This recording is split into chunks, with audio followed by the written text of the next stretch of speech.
They have survived for so long, obviously the first sense of that. They contain elements that stay relevant, and they have enduring appeal, which we shouldn't overlook. The actual pleasure, the exhilaration, the transport, the reader transport given by the classics. Peter has just revised a great translation of the Iliad and the Odyssey. Until you read Homer, he's a holy name or a scarcer name, a big name, written, as they say, on official paper. Then you open the Odyssey or the Iliad and say, oh God, this is very good.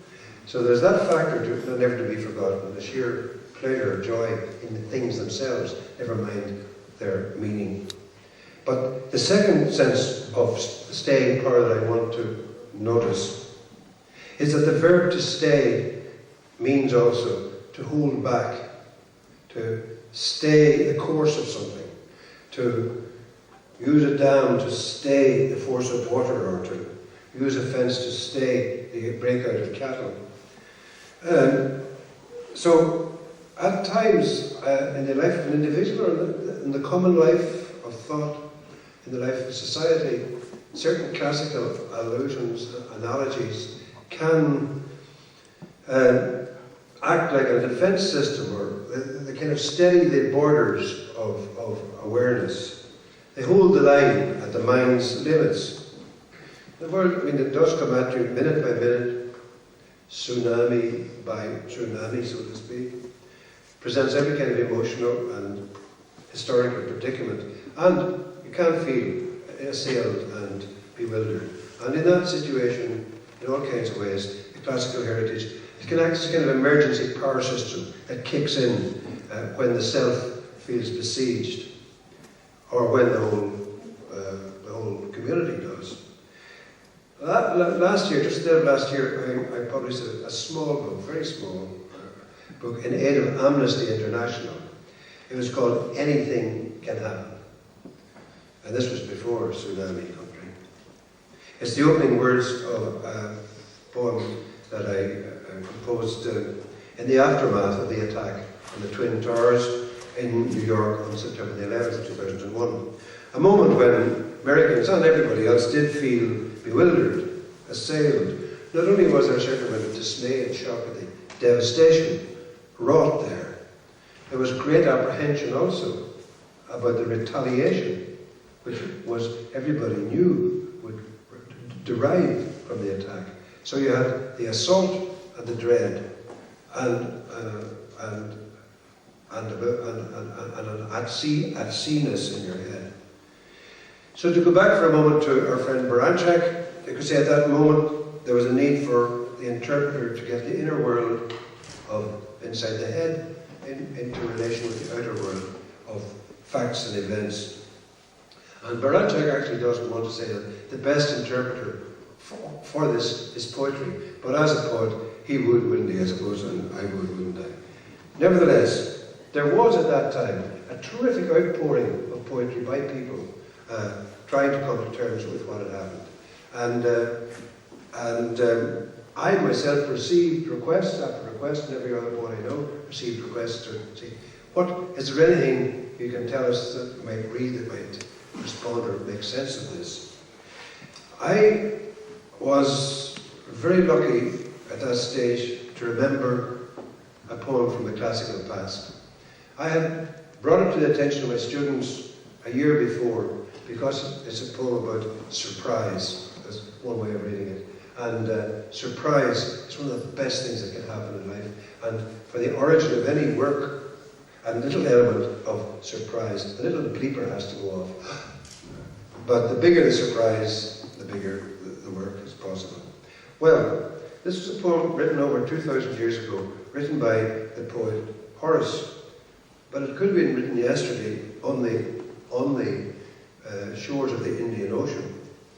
It expresses the shock rather than surprise that Horace felt when the thunder god, Jupiter of the Romans, drove his thunder chariot across a sky.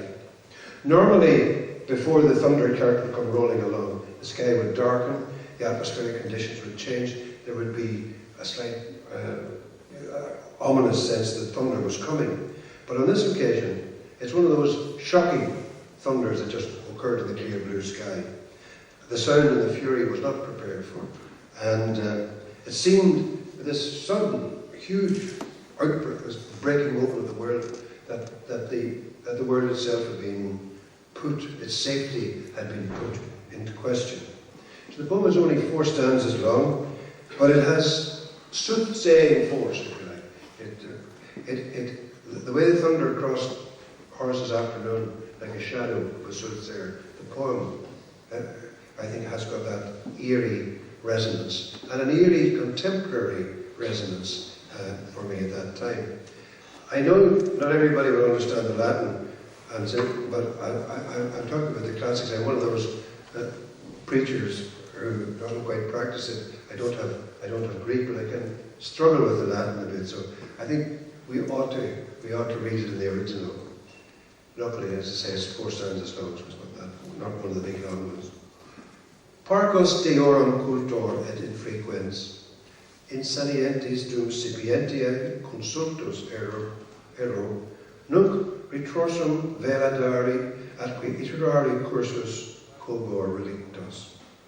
Namque dies Peter, Heaney corusco nubila dividens plerumque, per purum tonantis agit equus volumque coram, quo bruta tellus et vaga flumina, quo stix et envisis horrida tenari, sedes tenari sedes Atlantiusque finis concutitur. Valet ima suis mutari et insigniam intenuat Deus, obscura promens. Hinc apitem repax fortuna cum stridori ocuto sustri. Hic posivisi gaudet. Might be no harm to give you a sense of what's going on in there, because even if you know it, you might have forgotten it the way I read it. Basically, Horace is saying, I've never been really much one for religion. The gods don't mean very much to me. But this thunderstorm, has changed my whole attitude. I've been rocked on my heels here. I'm a bit in awe of the supernatural powers. So I just read this old Victorian translation, which I've kind of put a little bit of more contemporary perk into it, but still. He says, I have been a reluctant and infrequent worshipper of the gods. I have steered my own course, gone with the usual madness. But now I'm forced back on myself, compelled to reset my sails and the course I have forsaken. Retrace the course I had forsaken. For the Father of the sky, who mostly cleaves the clouds with a gleaming flash, has driven through the undimmed firmament his thundering steeds and flying car, whereby the ponderous earth and the wandering streams are rocked, and the river Styx, and the grisly sight of hateful Taenarus, and the limits of the sea where Atlas stands, reminding us that the Atlantic is out there beyond where Atlas stands on the shoulder of Africa. To change the highest for the lowest, the God has power. He makes mean the man of high estate, bringing what was in obscurity to prominence. Fortune, like a predator, flaps up and down and bears away the crest from one, then sets it down with relish on the next. Just to go back for a minute to that Latin phrase, valet ima sumis mutari Deus. The God has power to change the highest things to or for the lowest. There was, at that moment, 2001 September, an uncanny correspondence between those words and that dreamy, deadly image of the Twin Towers just crumbling before the eyes of the world. And there was an equally unnerving fit, I'm afraid, between the appearance in the poem of this rapax fortuna, the god fortune, the way things are, as a predatory bird. I mean, sudden peremptory violence being the rule, whether it is assault or retaliation. The minute death was visited on Manhattan, it produced not only grief for the families, it had the effect of darkening the future for merciless retaliation, he felt. So in that circumstance, I settled on the phrase, anything can happen, as a contemporary thing for the God has power. And I'm afraid, it's not a translation I did, it's an adaptation. I made it very bold. I dropped the first stanza, but then I added one of my own at the end. Mea culpa. I called it Horus and the Thunder. Anything can happen. You know how Jupiter will mostly wait for clouds to gather ahead before he hurls the lightning. Well, just now, he galloped his thunder cart and his horses across a clear blue sky. It shook the earth and the clogged under earth, the river Styx, the winding streams, the Atlantic shore itself. Anything can happen. The tallest things be overturned, those in high places daunted, those overlooked regarded. Struck big fortune swoops, making the air gasp, tearing the crest off one, setting it down bleeding on the next. Ground gives, the heavens wait, lifts up off Atlas like a kettle lid. Capstones shift, nothing resettles right. Smoke furl and boiling ashes darken day. I realise I've talked long enough about a short enough poem, but I wanted to show how vividly, in my opinion, Horace's ode could function in another pattern, and to illustrate, if you like, in slow motion, something that usually happens in a single flash of recognition. Your understanding is constantly making these equivalences, I think, in order to give yourself, again, a position in understanding. The Italian writer Italo Calvino, for example, has the right attitude, I think, when he says, a classic, Calvino says, doesn't necessarily teach us anything we didn't know already. In a classic, we sometimes discover what we have always known or thought we knew, but without knowing that this author said it first. And this, according to Calvino, quote, this we always gain because of this, because we always gain from the discovery of an origin, a relationship, an affinity. And at the risk of stating the obvious, I would say, you always gain by that discovery of an origin or an affinity because you see things in another pattern. So the classics aren't just heirlooms handed down, their value can be pointed up by the revelation of relationships and affinities, moral quandaries, political stalemates, psychological dilemmas, all those things that continue to perplex the lives of individuals and societies. Like all great literature, classical literature, a classical exemplar are, quote, to quote Ezra Pound, news that stays news. That was Pound's definition of literature. Literature is news that stays news. Just over 10 years ago, for example, at the very moment of the announcement by the Provisional IRA of the cessation of hostilities, Michael Longley published a poem called Ceasefire, which again brought together a moment of classical literature and a moment of contemporary history to terrific illuminating effect. In the poem, the spiritual cost of reconciliation in the aftermath of murderous conflict is powerfully counted. Longley reimagines a scene from Book 24 of Homer's Iliad, where the old, frail king of Troy, King Priam, he must go, cross the enemy lines, go to the enemy camp, go to the tent of Achilles, the great hero and killer of the Greek side, and he must plead for the body of the dishonoured body of his son Hector, whom Achilles has slain. The Trojan father approaches fearfully to plead with his Greek foe for the return of the body. And because of the deeply wounded awareness in every section of Longley's audience in Northern Ireland, he didn't have to spell out these relationships, these affinities, these correspondences and parallels between the ancient and the contemporary. nor do I need to spell them out here and now. I just read the poem. Ceasefire. Put in mind of his own father and moved to tears, Achilles took him by the hand and pushed the old king gently away. But Priam curled up at his feet and wept with him until their sadness filled the building. Taking Hector's corpse into his own hands, Achilles made sure that it was washed and, for the old king's sake, laid out in uniform, ready for Priam to carry wrapped like a present home to Troy at daybreak. Achilles built like a god, Priam good-looking still and full of conversation, who earlier had sighed. I get down on my knees and do what must be done, and kiss Achilles' hand, the killer of my son.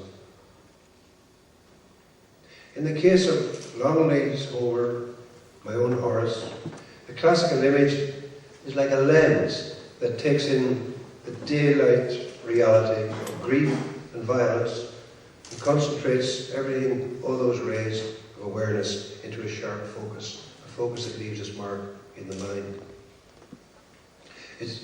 It's a proof, this kind of thing works like that.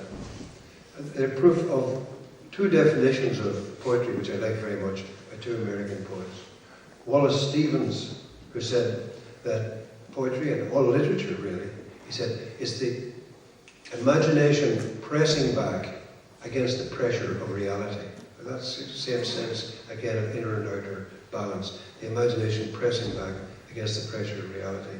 And Robert Frost said of poetry, could be said of a poem, could be said of literature also, or any play, artwork, image, any image. He says it's a momentary stay against confusion. Just for a moment. Just for a moment, what has been flowing, a kind of, a running video is freeze-framed. Just for a moment, and we catch what we know for a second, and then reality flows on again.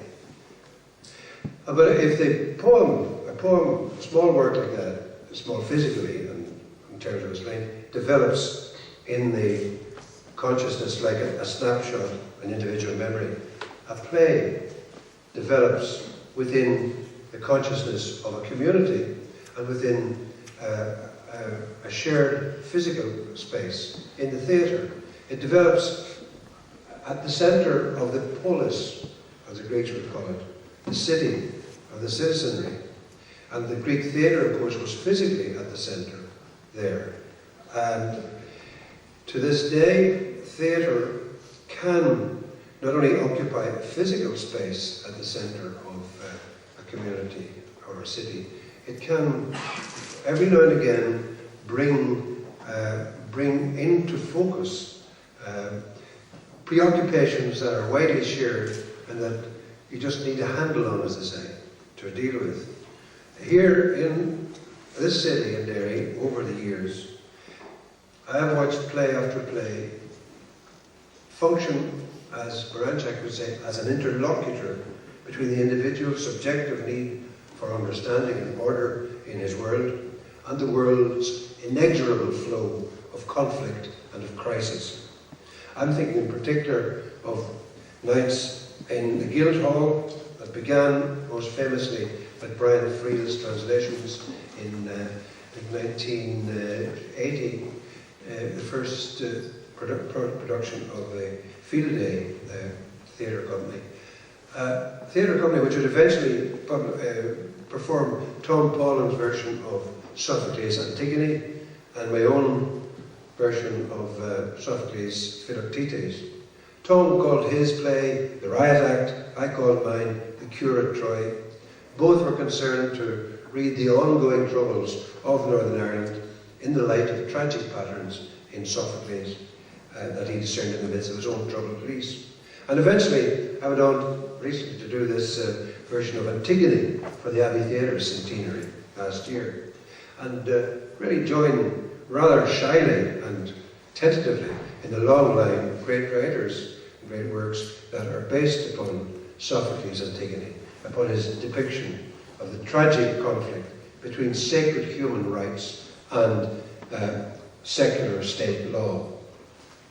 Before me, it wasn't just Tom Paulin who I mentioned, but there was also Jean-Henri, most famously perhaps, in Nazi-occupied France, where the conflict between, in that society out there, in the world of happenings and events, was the resistance, the French resistance, the Maquis, and the German occupation.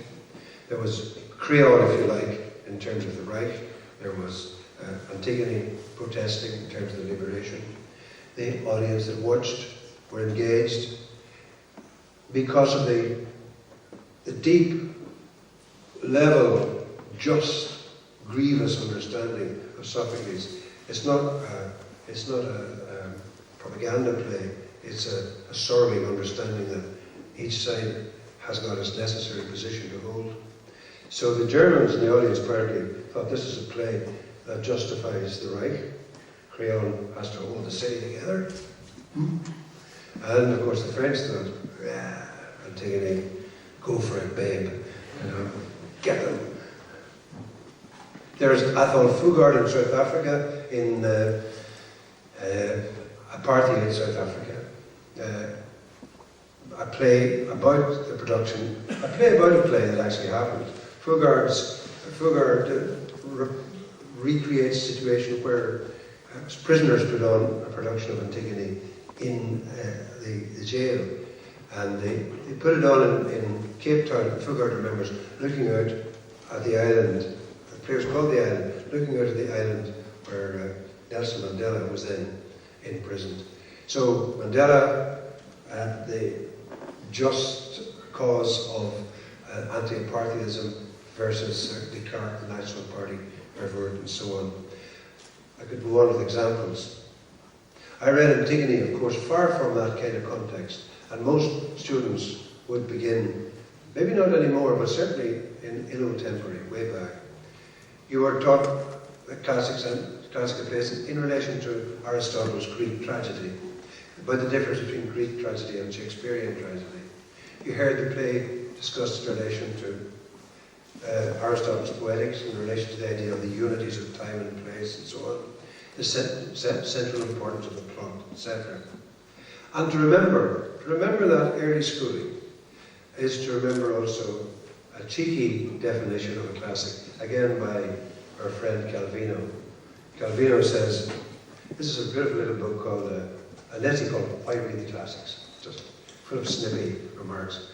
But he said, Calvino says, a classic is usually a book of which we hear people say, I am rereading, and never, I am reading. My own rereading, and many people's rereading of Antigone began in earnest in 1968, in the month of October.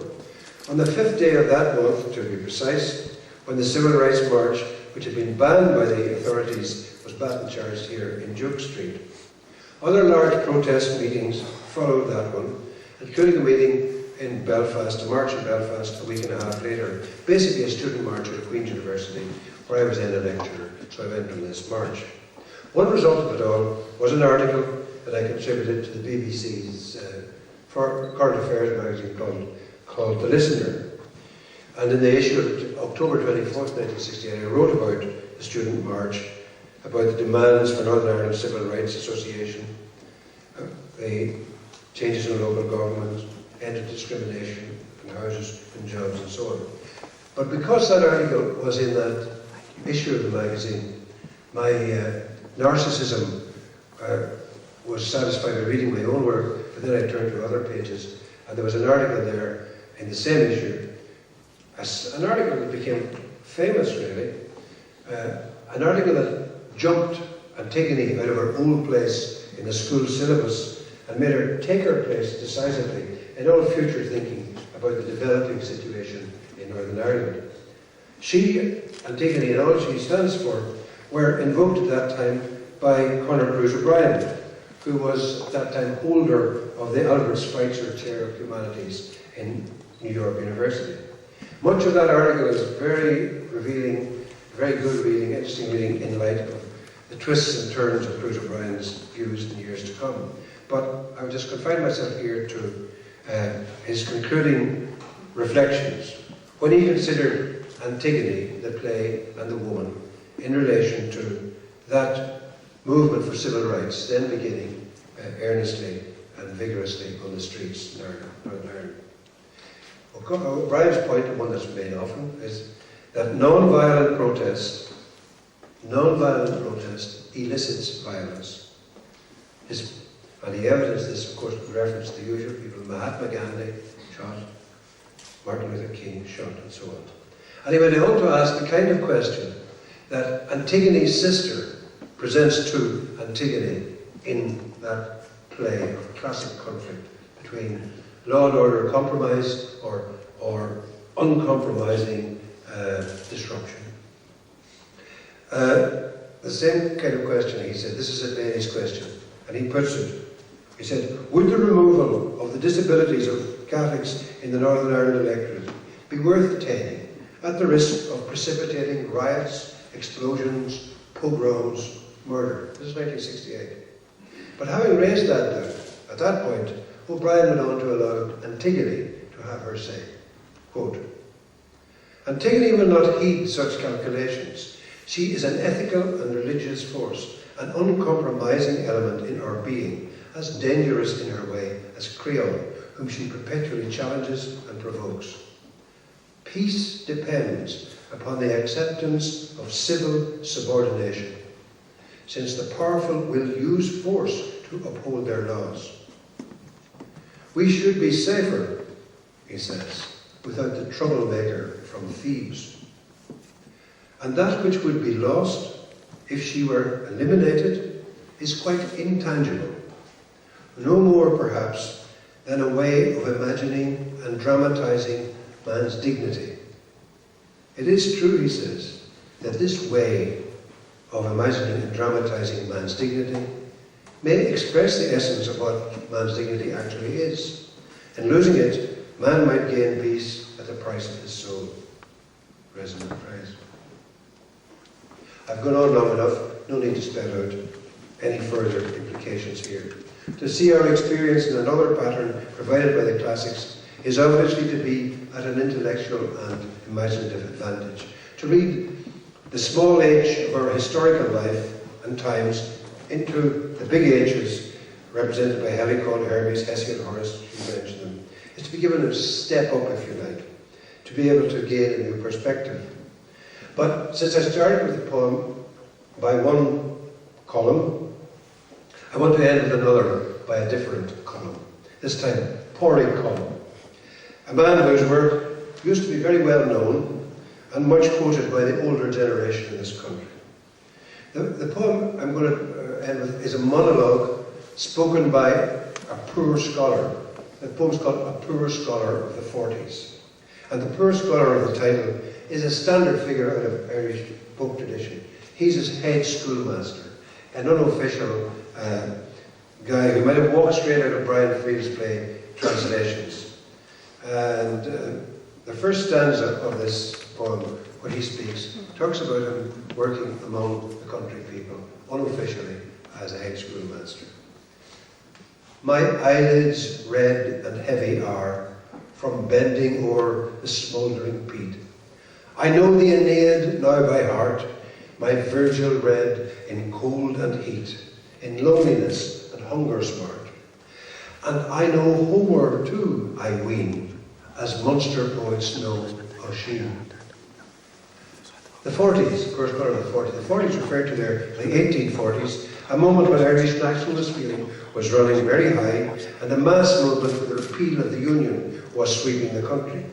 Thomas Davis, Trinity scholar, his epoch-making magazine called The Nation was founded, and its rhetoric was forever encouraging the Gaels, as Thomas Davis encouraged the Irish to call themselves, to take on the forces of the Gaul, which was the Irish word for the foreigner representing the British power. And in this poem by Davis, by column, Thomas Davis figures is called The Dreamer of Young Ireland. Davis's movement was called the Young Ireland Movement. And this Dreamer of Young Ireland appears in the poem, and he rebukes the old school teacher. He says, "What are you doing with